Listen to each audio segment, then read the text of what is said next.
Vergangenheit tief in meinem Blut. Sie sagen, wir sind Fremde, ein Volk ohne Ort, doch unsere Seelen sind stark, treiben voran, fort und fort. Fort und fort.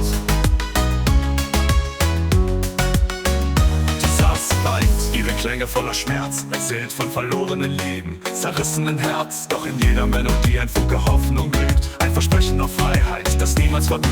Dieses Leid, ihre Klänge voller Schmerz, erzählt von verlorenen Lieben, zerrissenen Herz. Doch in jeder Melodie ein Funke Hoffnung blüht, ein Versprechen auf Freiheit, das niemals verblüht. Fort und fort. Fort und fort. Fort und fort.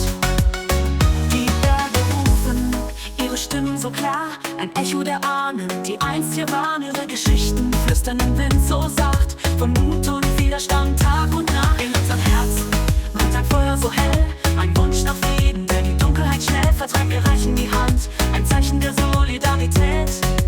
Lasst uns gemeinsam gehen in eine Zukunft ohne Leid. In unseren Herzen brennt ein Feuer so hell, ein Wunsch nach Frieden, der die Dunkelheit schnell vertreibt. Wir reichen die Hand, ein Zeichen der Solidarität.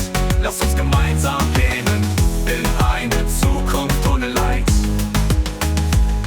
Wir sind mehr als nur Opfer, wir sind Überlebende, unsere Stimmen erheben sich. Unüberwindbare Mitgefühl ist unsere Waffe, Liebe unser Schild, gemeinsam stehen wir auf, unser Schicksal erfüllt.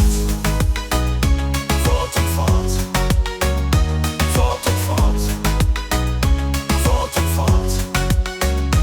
Neues Feuer brennt hell in der Nacht, ein Symbol des Widerstands, der uns Mut macht. Wir tanzen im Kreis, die Dampfe im Blut, unsere Kultur lebt weiter, stark und gut. Die Farben unserer Flagge, ein Rot-Weiß-Grün, der Sonne mit 21 Strahlen, erzählen von Vielfalt, von einem Volk, das gesund und stark ist. Wir lassen uns nicht unterkriegen, unsere Stimmen werden gehört, wir werden siegen.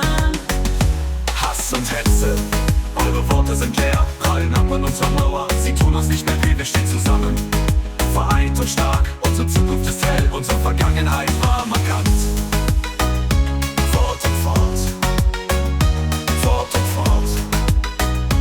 Fort und fort. Lasst uns Brücken bauen, statt Mauern zu errichten. Verständnis sehen, lasst uns die Herzen lichten. In einer Welt, die oft so laut und leer ist, Mitgefühl die Antwort, das ist doch klar. Gefühl ist keine Schwäche, sondern Stärke. Ein Band, das uns verbindet, ein ewiges Werke. Lasst uns gemeinsam diese Welt verändern. Mit Liebe und Mitgefühl können wir